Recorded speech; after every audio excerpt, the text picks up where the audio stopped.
talented going into next year. I like that one. Well, in the AFC, I'm going to go with a team that if they improve their defense and their quarterback stays healthy, they could be that team, the Oakland Raiders. Okay, I'm going dark horse. Cleveland Browns. Let's go. Hey, from worst to first. It's a gain of 24 that time. And the Bears are going to get a first. They isolate Jeffrey to the left side. They'll look to throw now on first down. Dancing to his left. And an alley to run. Wow, evasive.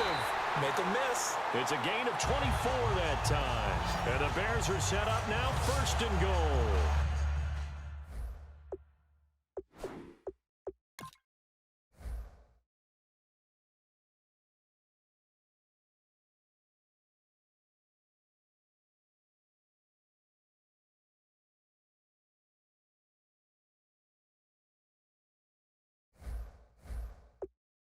On that play, as you saw the route start to develop downfield, I got the sense that maybe the run would set up for him, and he took full advantage of it and got a big gain on a busted play. Back to throw now on first down. Steps away to his left. And he'll slide down to avoid the tackle. They'll give him 8 on the play, and that'll bring up a second and goal. And they're going to hurry back to the line now. Now they'll switch it up here and look to throw. On the move, and the Chicago Bears are in the end zone. That was not a designed run. It was supposed to be a pass, but it turned into an exceptional run. What a scramble for a touchdown.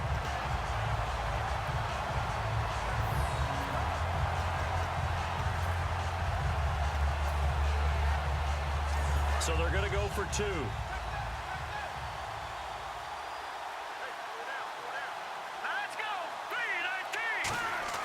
They'll try and throw for it. Nowhere to go here. He lost the football. And no, it falls incomplete. So the 2-point conversion, no good. Protection was great. He had time to set up a campsite. But in the secondary, though, they were ready. And I think that in most places on the field, if you have that much time to throw the ball, someone's going to shake free and you'll find an open receiver. But condensed near the goal line on a 2-point conversion, all that extra, there's not any extra field. So it kind of closes in on them, and that allows you to cover a little bit better. And the Chiefs now getting set to go. And last time they were stopped on 4th down, had a drive stalled out. We'll see how they respond this go-around. I'm eager to see what their mindset is, because moving the ball, feeling good, and then that abrupt stop on 4th down, do they go back to the bench and go, oh, boy, they've got something for us? Or do they go to the bench and say, we blew it ourselves. Let's get back out there and move the ball again. And is it different when you get stopped on 4th? Oh, wide open, complete. A big play there for Casey. And even 50 yards.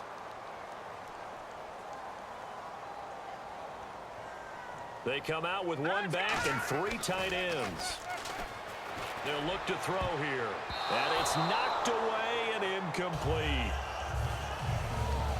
All defenders get tired of hearing about their lack of hands and why they're playing defense instead of offense. But in this situation, it was the hands that made the play. Batting the ball away on an attempted touchdown pass. Excellent job. Way to knock it down.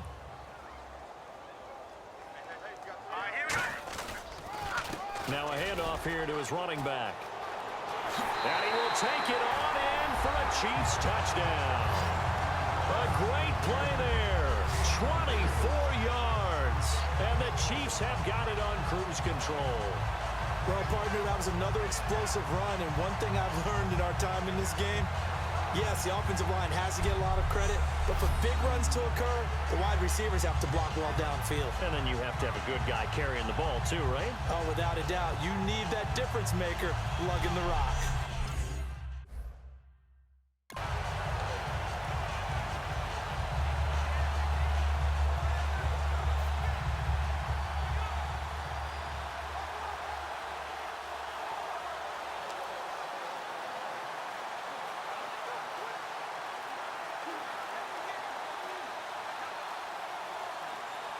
Time running out here on the play clock. And they will not even get to the line here as we'll get a delay. Delay of game. offense.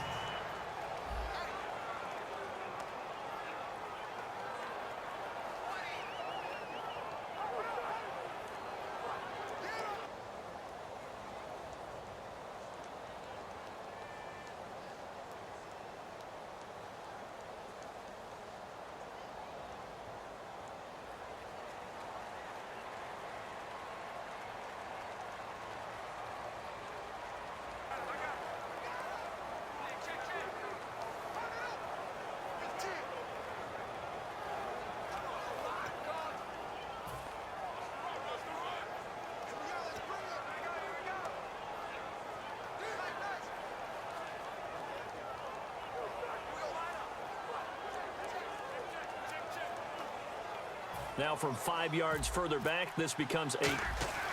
Oh, they flip it to the kicker. He looks like he's going to throw it. And this is caught at the 8. And he gets in. But no one was expecting a fake there, but they add 2 more onto their lead. Oh, boy, rubbing a little salt in the wound there, going for 2 up this big. You know, there's one time when I played, Brandon, and played against a team that was just absolutely pile driving us, and they ended up going for 2 late in the game. And I asked one of the guys, why'd you do that? He said, because we wanted to win by more. That feels like that type of situation. Wow. Could also result in a melee later, though. And nowhere to go. He'll make it back only to the 5-yard line. So many times during the course of a game, Brandon, the special teams actually helps out their offense. Not in this case. They did them 0 favors with that return. And now Chicago getting ready to go as they take the field.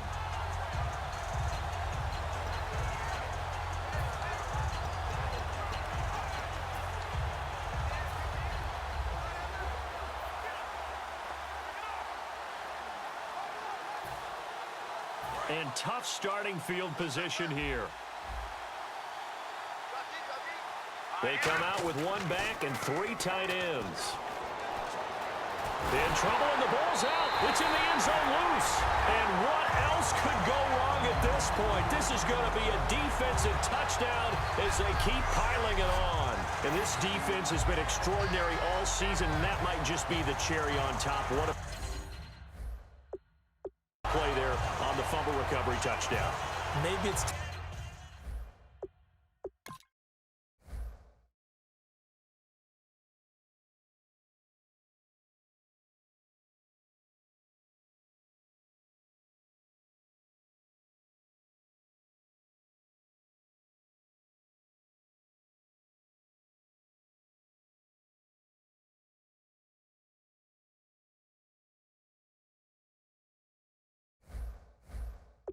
They get a nickname because they've played like the great defenses of the past. The Steel Curtain, Doomsday, the No-Name. Oh, they flip it to the kicker. He looks like he's going to throw it. And it's intercepted. Picked off by Bryce Callahan. And a big turnover there as his guys will get the football back.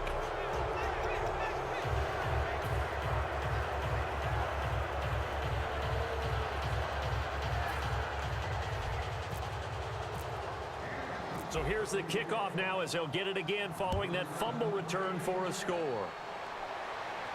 That's fielded in the end zone. And they will be backed up deep as they'll have to start the drive from the 6-yard line. In this position, trying to get back into the game, teams are looking for a spark from their special teams.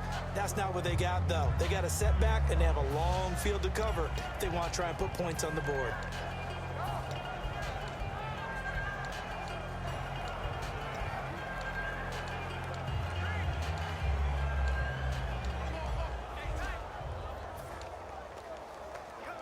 Very tough spot here for the offense to start.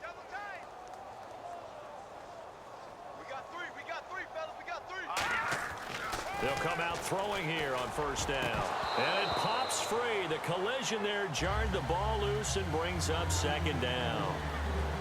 Whenever I see an in-route dropped, as we just saw on that play, I'm always thinking that in the back of their mind, they're worried about what's coming at them because they're going towards traffic on that route as opposed to being away from it and maybe having a little bit more space. Let's go. Green 39.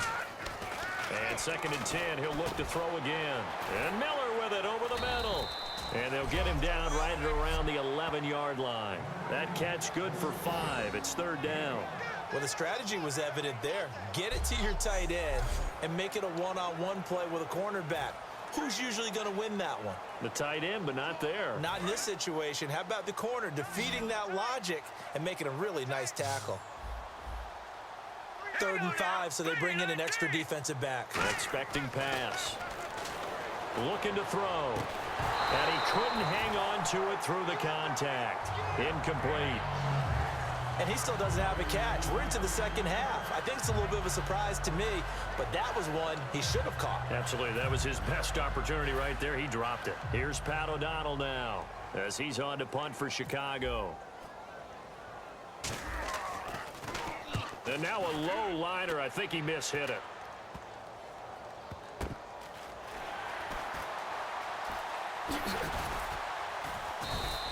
Officially, that'll be marked down as just a 28-yard punt.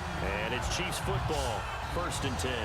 Here's the Kansas City offense now as they get set to take over. And they will simply, Charles, be looking to duplicate what they did last drive when they were able to push it in for 6. And they hope it'll be that easy, right? To be able to take exactly what happened before, replicate it. They may have to make a few additional changes along the way because I'm sure the defense will make some adjustments, but they've got to have great confidence having scored the last time out.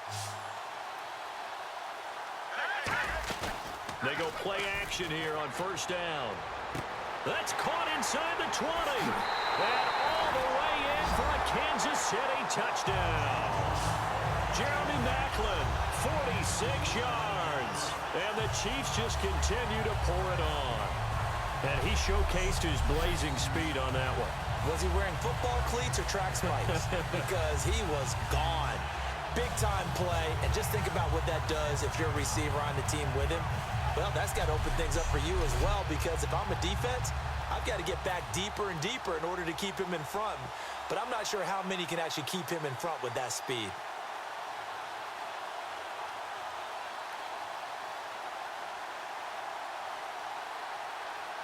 Cairo Santos on to try the extra point. Oh, they flip it to the kicker. He looks like he's going to throw it. That's going to be caught at the 10-yard line.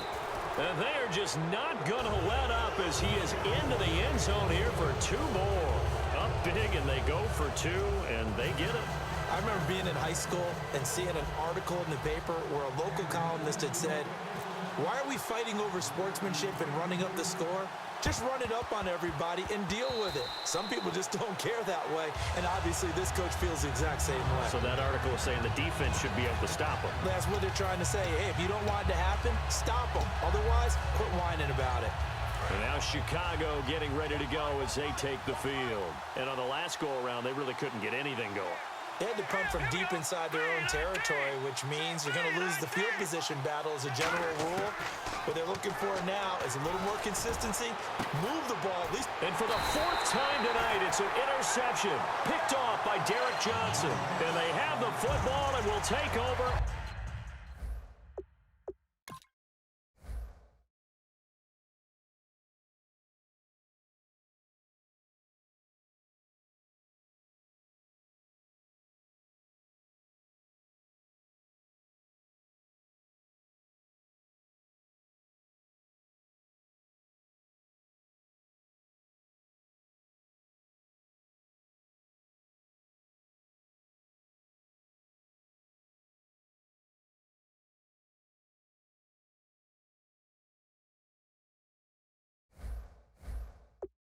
At the 24-yard line.